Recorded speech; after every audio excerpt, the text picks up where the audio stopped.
మౌర్యానంతర యుగంలో మనం రాజకీయ వ్యవస్థ గురించి మనం చర్చించాము. అందులో భాగంగా ఉత్తర భారతదేశాన్ని పరిపాలించినటువంటి స్వదేశీ రాజ్యాలు, విదేశీ రాజ్యాలు, దక్కన్ను పరిపాలించినటువంటి శాతవాహనులు, మహామేఘవంశము, అలాగే దక్షిణ భారతదేశాన్ని పాలించినటువంటి చోళ, పాండ్య, చేర రాజ్యాలు వాళ్ళు రచించినటువంటి తమిళ సాహిత్యం గురించి మనము లాస్ట్ క్లాస్లో చర్చించాము. ఈ క్లాస్లో మనము మౌర్యానంతర యుగంలో ఆర్థిక వ్యవస్థ ఏ విధంగా ఉంది అనేటువంటి విషయాన్ని మనము చర్చిద్దాము.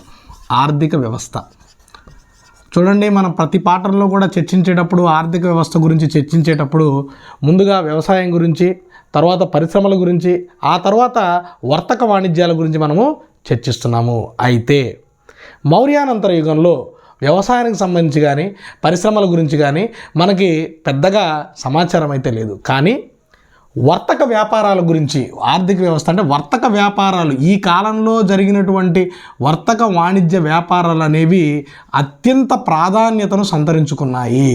అందుకనే ఈ కాలంలో అంటే ముఖ్యంగా రోమన్ సామ్రాజ్యంతో చేసినటువంటి ఈ యొక్క వ్యాపారము అత్యంత ప్రాధాన్యతను సంతరించుకుంది. ఈ కాలాన్నే ఏజ్ ఆఫ్ మర్కెంటలిజం అంటే వర్తకుల యొక్క యుగము లేదా ఏజ్ ఆఫ్ మర్కెంటలిజం అని కూడా పిలుస్తారనమాట. అంటే ఏంటంటే మర్కెంటలిజం. ఈ కాలము, ఈ మౌర్యానంతర కాలంలో ఒక అద్భుతమైనటువంటి వ్యాపారము మనకి జరిగింది. ముందుగా రోమన్ దేశంతో ఏ రకమైనటువంటి వ్యాపారం జరిగిందనేటువంటి విషయాన్ని మనము చర్చిద్దాము. ముందుగా రోమన్ దేశంతో జరిగినటువంటి వ్యాపారం. రోమన్ దేశంతో వ్యాపారము అసలు ముందు రోమన్ సామ్రాజ్యం అంటే ఏంటంటే ప్రాచీన కాలంలో యూరప్ దాంతోపాటుగా ఆసియాలో ఉన్నటువంటి కొన్ని ప్రాంతాలు, అదేవిధంగా ఆఫ్రికా మొత్తం కూడా రోమన్ సామ్రాజ్యం యొక్క ఆధీనంలో ఉండేది. అంటే ప్రస్తుతం ఉన్నటువంటి పాలస్తీను లేకపోతే జెరూసలేము ఈ ప్రాంతాలు కూడా మనకి రోమన్ సామ్రాజ్యంలో ఉన్నటువంటి భాగంలో ఉండేవి. ఈవెన్ జీసస్ క్రైస్ట్ కూడా మనకి రోమన్ సామ్రాజ్యంలో ఆయన బెత్లెహేమ్ అనేటువంటి ఒక ప్రదేశంలో ఆయన జన్మించాడు. ఆయన రోమన్ సామ్రాజ్య పౌరుడి కింద ఉండేవాడు. ఆ కాలంలో అగస్టస్ చక్రవర్తి అంటే జీసస్ క్రైస్ట్కి మరణశిక్ష విధించినటువంటి ఆ యొక్క ఈ జెరూసలేం రాష్ట్ర రాజధానిగా ఉండేది. ఆ గవర్నర్ అగస్టస్ చక్రవర్తిగా ఉన్నప్పుడు ఆయనకి మరణశిక్షను కూడా విధించడం జరిగింది. ఈ రోమన్ సామ్రాజ్యం అనేది అన్నిటికీ కూడా రోమ్ కేంద్రంగా ఉండేది, రోమ్ రాజధాని నగరంగా ఉండేది. ఈ రోజుల్లో మనకి అనేక రకాలైనటువంటి దేశాలు ఉన్నాయండి. ఆ రోజుల్లో మొత్తం ప్రపంచం అంటే యూరప్ ప్రాంతాన్ని, అదేవిధంగా ఆఫ్రికాలో ఉన్నటువంటి ఆఫ్రికా ప్రాంతాన్ని, అదేవిధంగా కొంత ఆసియా ప్రాంతాన్ని కూడా మనం రోమన్ సామ్రాజ్యం కింద మనము చెప్తూ ఉండేవాళ్ళము. ఈ రోమన్ సామ్రాజ్యము భారతదేశంతో వర్తక వ్యాపార వాణిజ్యాలు అనేవి చేసేది. భారతదేశం నుంచి సుగంధ ద్రవ్యాలు ఎగుమతి అయ్యేవి. ముఖ్యంగా మిరియాలు ముఖ్యంగా ఎగుమతి అయ్యేవి. ఈ మిరియాలు మనకి చేర రాజ్యం నుంచి ఎగుమతి అవుతూ ఉండేవండి. చేర రాజ్యం నుంచి ఎగుమతి అవుతూ ఉండేది. ఈ మిరియాలకి ఉన్నటువంటి ప్రాధాన్యత కొన్ని వందల సంవత్సరాల పాటు రోమన్ సామ్రాజ్యానికి ఈ మిరియాలు అనేవి ఎగుమతి అవుతూ ఉండేవి. ఈ మిరియాలకు ఉన్నటువంటి ప్రాధాన్యతని ఈ మిరియాలని యవ్వన ప్రియ అని చెప్పి పిలిచారు. యవ్వన ప్రియ అంటే ఏంటంటే మిరియాలు అని చెప్పి అర్థం అనమాట. ప్రాచీన కాలంలో యవ్వన ప్రియ అంటే మిరియాలు అని చెప్పి అర్థము. అదేవిధంగా వస్త్రాలు ముఖ్యంగా మస్లిన్ వస్త్రాలు మనకి చోళ రాజ్యం నుంచి, శాతవాహన రాజ్యం నుంచి రోమన్ సామ్రాజ్యానికి ఎగుమతి అయ్యేవి. అదేవిధంగా ముత్యాలు పాండ్య రాజ్యం నుంచి మనకి ఎగుమతి అవుతూ ఉండేవి. అంటే మీరు ఒక్కసారి మనం చెప్పినటువంటి చేర రాజ్యము, చోళ రాజ్యము, శాతవాహన రాజ్యము, పాండ్య రాజ్యము ఇవన్నీ కూడా దక్షిణ భారతదేశానికి, అంటే రోమన్ల యొక్క వ్యాపారము దక్షిణ భారతదేశంతో మనకి జరిగినట్టుగా మనకి ఆధారాలు లభిస్తున్నాయి. ఈ యొక్క సుగంధ ద్రవ్యాలు, ఈ ముత్యాలు ఇవన్నీ కూడా విలాసవంతమైనటువంటి వస్తువులండి. ఈ విలాసవంతమైనటువంటి వస్తువుల కోసం రోమన్ సామ్రాజ్యం వాళ్ళు కోట్ల కొద్ది నాణ్యాలని భారతదేశానికి వాళ్ళు ఇచ్చేవాళ్ళు.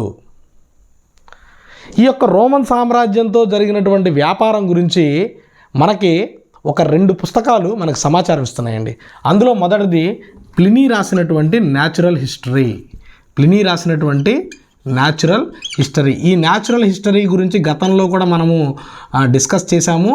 ఈ ప్లినీ రాసినటువంటి న్యాచురల్ హిస్టరీ మౌర్యానంతర కాలంలో జరిగినటువంటి వ్యాపారం గురించి మనకి సమాచారం ఇస్తుంది. ప్లినీ రాసినటువంటి న్యాచురల్ హిస్టరీ 72వ సంవత్సరంలో, అంటే క్రీస్తు శకం 72 ADలో రాయబడిందండి. ఈ ప్లినీ రాసినటువంటి న్యాచురల్ హిస్టరీ ప్రకారం మనకి ఏం సమాచారం ఇస్తుందంటే, ఈ భారతదేశంతో జరుగుతున్నటువంటి వ్యాపారము విలాసవంతమైనటువంటి వస్తువుల్ని మనకి భారతదేశం నుంచి మనకు సరఫరా అవుతున్నాయి. దానికి ప్రతిఫలంగా కొన్ని కోటాను కోట్ల బంగారు నాణ్యాలు భారతదేశానికి దిగుమతి అవుతున్నాయి. అంటే ప్లినీ ఈ యొక్క భారతదేశంతో జరిగేటువంటి వ్యాపారం వలన రోమన్ సామ్రాజ్యానికి జరుగుతున్నటువంటి నష్టం ఏంటంటే, ప్లినీ ఏం చెప్తాడంటే, ఈ భారతదేశం నుంచి మనకి ఎగుమతి అయ్యేటువంటి విలాసవంతమైనటువంటి వస్తువులు, అంటే అవి ఏంటంటే ఆ విలాసవంతమైనటువంటి వస్తువులు మనకిచ్చి మన దగ్గర ఉన్నటువంటి కోటాను కోట్ల బంగారు నాణ్యాలని భారతదేశం దిగుమతి చేసుకుంటుంది. ఈ విధమైనటువంటి వ్యాపారము, భారతదేశంతో చేసేటువంటి యొక్క వ్యాపారము అత్యంత ప్రమాదకరము. కాబట్టి భారతదేశంతో వ్యాపారాన్ని నిషేధించాలి అని చెప్పి అనేక మంది రోమన్ చక్రవర్తులకి ఈ ప్లినీ ఉత్తరాలు కూడా రాసినట్టుగా మనకు సమాచారం ఉంది. అంటే ఏంటంటే, భారతీయులు మనకి ఈ యొక్క విలాసవంతమైన వస్తువులు మనకు అప్పచెప్పి మన దగ్గర ఉన్నటువంటి బంగారు నాణ్యాల మొత్తాన్ని కూడా భారతదేశంలో డంప్ చేస్తున్నారనేటువంటి విషయాన్ని ప్లినీ మనకు తెలియచేశాడు. అయితే ప్లినీ చెప్పినటువంటి ఈ యొక్క ఆరోపణలో వాస్తవం ఉందండి. ప్లినీ చెప్పినటువంటి ఈ యొక్క ఆరోపణలో వాస్తవం ఉంది. అంటే ఏంటంటే, భారతదేశంలో దాదాపుగా 129 ప్రదేశాల్లో మనకి రోమన్ బంగారు నాణ్యాలు బయటపడ్డాయి. అంటే ఈ బంగారు నాణ్యాలు మన ఆంధ్ర ప్రాంతంలో బయటపడ్డాయి, తెలంగాణలో బయటపడ్డాయి, ఆంధ్రప్రదేశ్లోను, తమిళనాడు, కేరళ రాజ్యంలోను అనేక చోట్ల బయటపడ్డాయి. మనకి కొన్ని సంవత్సరాల క్రితం కేరళ రాష్ట్రంలో అనంత పద్మనాభ స్వామి ఆలయం అని చెప్పి ఒక టెంపుల్ ఉందండి. దాంట్లో కొన్ని కోటాను కోట్లు విలువ చేసేటువంటి సంపద ఉందని చెప్పి మనకి బయట ప్రపంచానికి తెలిసింది. అంటే ఆ సంపద మనకి ఎలా వచ్చింది అని అంటే, ఈ మిరియాల ద్వారా, అంటే చరిత్రకారులు చెప్పేటువంటి విషయం ఏంటంటే, ఈ మిరియాలు అంటే 1 కేజీ మిరియాలు = కేజీ బంగారంతో సమానం. అంటే మిరియాలకి ఆ రోజుల్లో అంత డిమాండ్ ఉండేదన్నమాట. అంటే వాళ్ళు 1 కేజీ బంగారం రోమన్ సామ్రాజ్యం నుంచి మనకి ఇచ్చి 1 కేజీ మిరియాలు ఇక్కడ నుంచి పట్టుకొని వెళ్ళేవాళ్ళు అనేటువంటి విషయాన్ని మనకి చరిత్రకారులు చెప్తారనమాట. అంటే అనంత పద్మనాభ స్వామి ఆలయం రీసెంట్గా మనం కొన్ని సంవత్సరాల క్రితం అది బాగా మంచి ఫేమస్ కూడా అయ్యింది. అంటే ఈ ప్లినీ చెప్పినటువంటి యొక్క విషయాలు 100% కూడా మనకి నిజమైనటువంటి విషయాలు. ఎందుకంటే భారతదేశంలో దాదాపుగా 129 ప్రదేశాల్లో రోమన్ సామ్రాజ్యానికి సంబంధించినటువంటి నాణ్యాలు మనకు బయటపడ్డాయి అన్నటువంటి విషయాన్ని మనం గుర్తుంచుకోవాలి. దీని తర్వాత పెరిప్లియస్ ఆఫ్ ది ఎరిత్రియన్ సీ.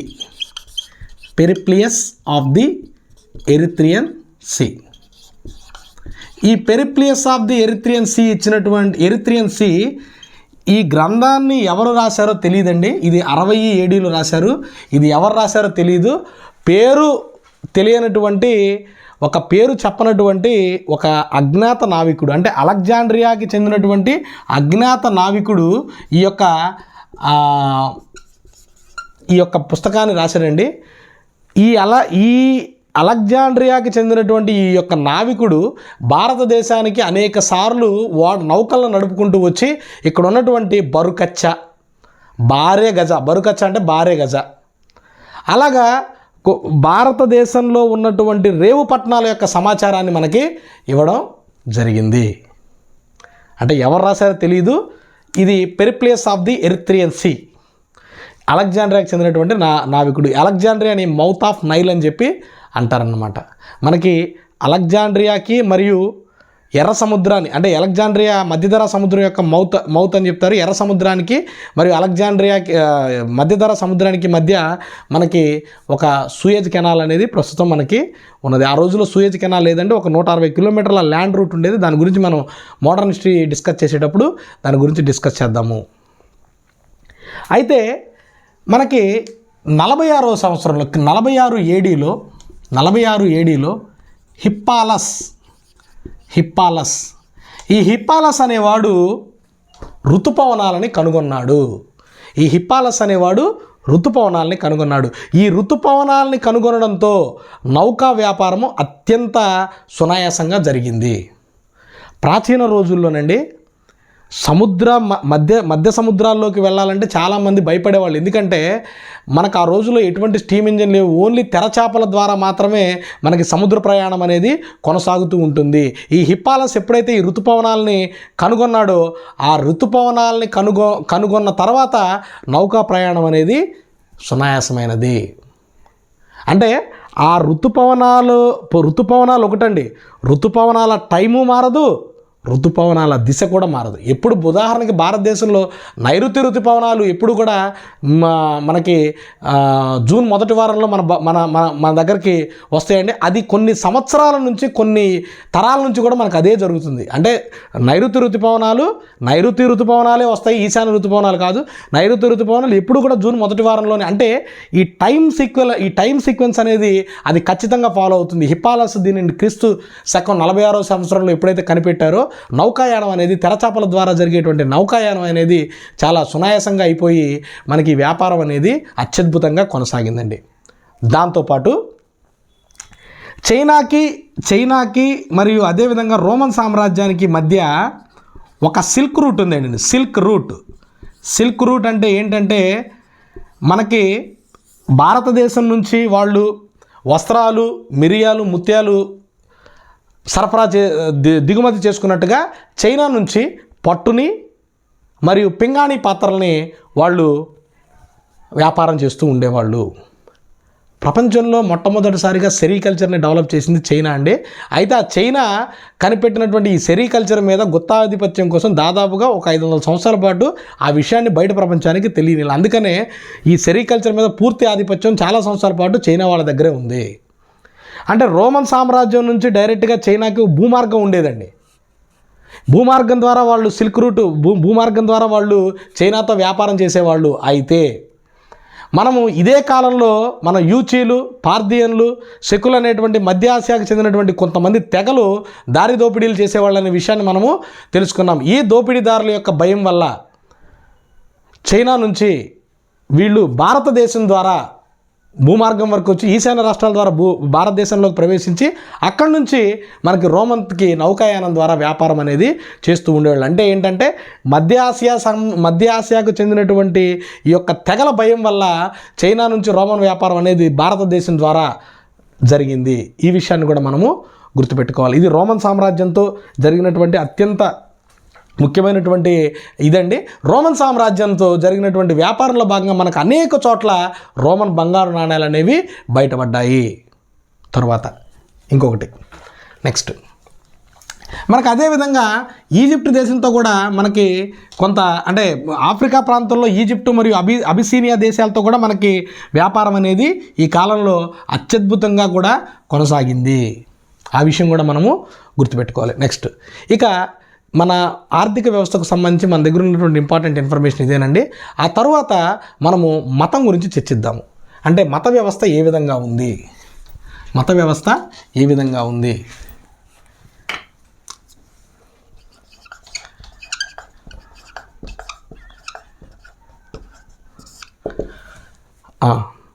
మనకి మత వ్యవస్థ ఈ కాలంలో మనకి ఒక నూతన మతం ఆవిర్భవించిందండి. అదే భాగవత మతము. ఈ భాగవత మతము మనకి అంటే ఈ భాగవత మతము నూతన మతం ఆవిర్భవించినప్పటికీ ఈ మతంలో పంచరత్న పూజ అనేది ఉంది. పంచరత్న పూజ అంటే 5 దేవుళ్ళని ఇందులో పూజించేవాళ్ళు. పంచరత్న పూజ అందులో ముఖ్యమైనటువంటి వ్యక్తి ఎవరు అనంటే శ్రీకృష్ణుడు. భాగవత మతానికి ముఖ్యమైనటువంటి దైవం ఎవరు అనంటే శ్రీకృష్ణుడు.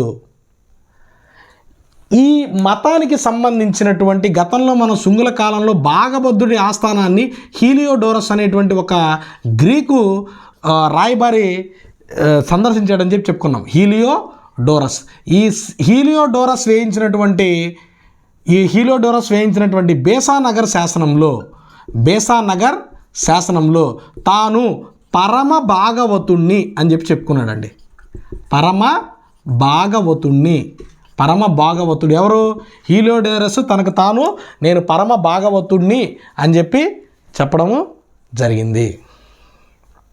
నెక్స్ట్ మనకి ఇదేనండి ఈ కాలంలో ఆవిర్భవించినటువంటి నూతన మతం ఏంటంటే భాగవత మతమే. హీలియోడోరస్ వేయించినటువంటి బేసానగర్ స్థానంలో పరమ భాగవతుడు అనేటువంటి బిరుదుని తను తీసుకున్నట్టుగా తెలిసింది. నెక్స్ట్ ఇక ఈ చాప్టర్లో మనకి చివరగా మిగిలి ఉన్నటువంటి ఒకే ఒక టాపిక్ ఏంటంటే వాస్తుశిల్ప కళలు.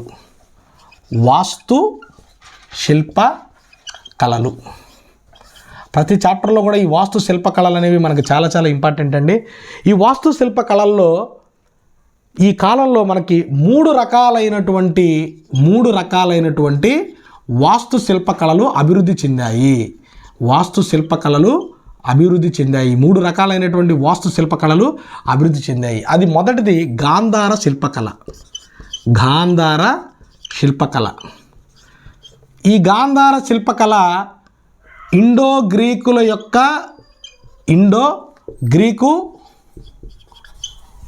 యొక్క కలయిక. ఇది కుషాణుల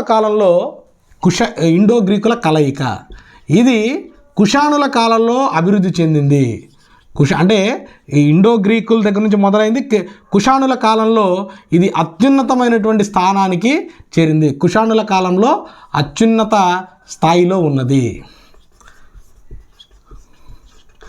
అయితే ఈ గాంధార శిల్పకళలో ప్రత్యేకత ఏంటంటే ఈ గాంధార శిల్పకళలో కేవలము గౌతమ బుద్ధుడు మరియు బోధిసత్వుల యొక్క విగ్రహాలు మాత్రమే చెక్కబడ్డాయి. ఇది ఎక్స్క్లూజివ్లీ బుద్ధిస్ట్ రిలీజియన్. ఇది కేవలము బౌద్ధ మతానికి మాత్రమే చెందినటువంటి శిల్పకళ. ఇది వాయువ్య భారతదేశంలో అభివృద్ధి చెందిందండి ఈ శిల్పకళ.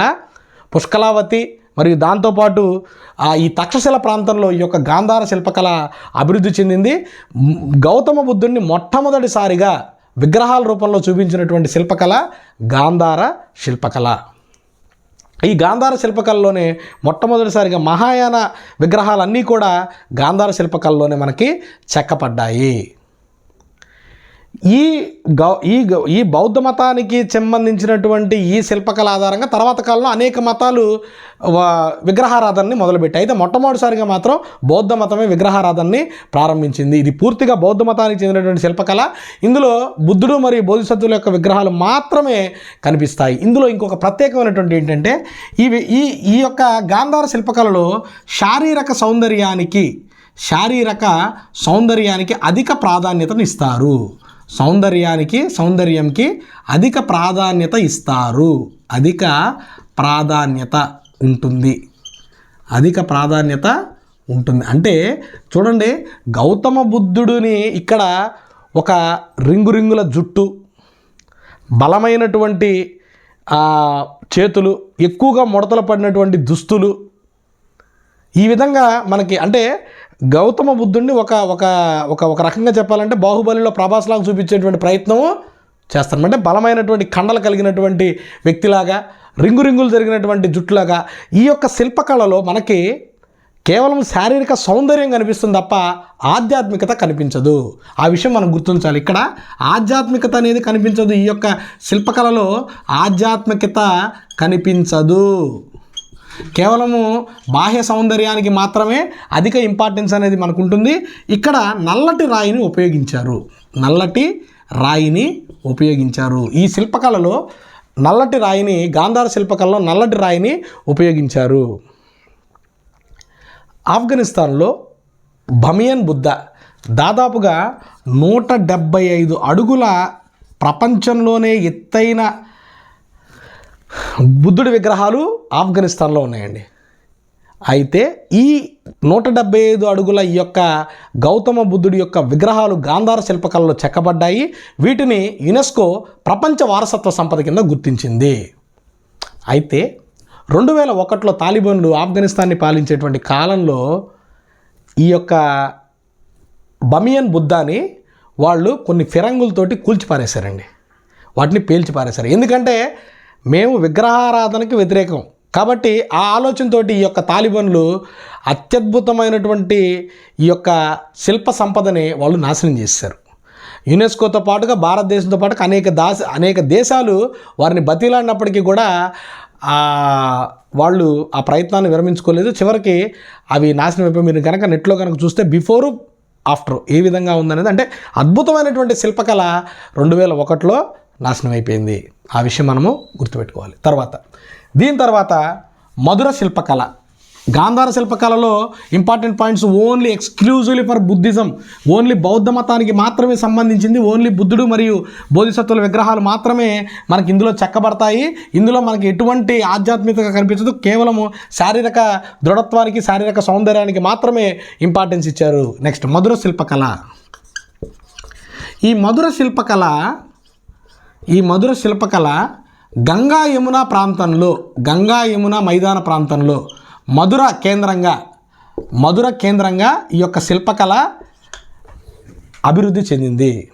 ఈ మధుర శిల్పకళ అభివృద్ధి చెందింది.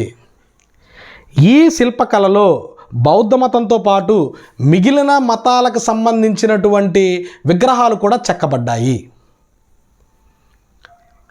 మిగిలిన మతాలకు సంబంధించినటువంటి విగ్రహాలు కూడా చెక్కబడ్డాయి. ఈ విగ్రహాల్లో, ఈ యొక్క మధుర శిల్పకళలో ఆధ్యాత్మికతకు అత్యధిక ఇంపార్టెన్స్ ఇచ్చారు. ఆధ్యాత్మికతకు ప్రాముఖ్యత ఉన్నది. గాంధార శిల్పకళలోనేమో శారీరక దృఢత్వానికి, సౌందర్యానికి ప్రాముఖ్యత ఇస్తే మధుర శిల్పకళలో ఆధ్యాత్మికతకు ఎక్కువ ప్రాధాన్యతను ఇచ్చారు. ఎర్రటి ఇసుక రాయిని, అక్కడేమో నల్లటి రాయిని వాడారు, ఇక్కడేమో ఎర్రటి ఇసుక రాయిని వాడటము జరిగింది. ఇసుక రాయిని వాడారు. ఇది మధుర శిల్పకళకు సంబంధించినటువంటి ఒక తలలేని కనిష్కుడి యొక్క విగ్రహము మనకి మధురలో బయటపడిందండి. అది కూడా మధుర శిల్పకళకి ఇంపార్టెంట్ అయినటువంటి ఒక శిల్పం. దీని తర్వాత అమరావతి శిల్పకళ. అమరావతి శిల్పకళ. ఈ అమరావతి శిల్పకళ కృష్ణా గోదావరి ప్రాంతాల్లో మనకి ఈ యొక్క శిల్పకళ అనేది అభివృద్ధి చెందింది. అయితే ఈ శిల్పకళకు సంబంధించి మనకి అమరావతి కేంద్రంగా, అంటే ధాన్య కటకం అన్నారు, ఆ ధాన్య కటకం కేంద్రంగా ఈ యొక్క అమరావతి శిల్పకళ అనేది అభివృద్ధి చెందింది. శాతవాహనులు మరియు ఇక్ష్వాకుల కాలంలో ఇది అత్యున్నతమైనటువంటి ప్రాధాన్యతను సంతరించుకుంది. శాతవాహనులు అదేవిధంగా ఇక్ష్వాకుల కాలంలో ఇది ఆదరణ పొందినది. ఇందులో బుద్ధుని యొక్క జీవిత విశేషాలు పాలరాతి మీద లేదంటే సున్నపురాయి మీద మనకి శిల్పులు చాలా అద్భుతంగా చెక్కారు. అయితే మహాయాన బౌద్ధ మతానికన్నా ముందు గౌతమ బుద్ధుడిని విగ్రహం కింద పూజించే పరిస్థితి లేదు.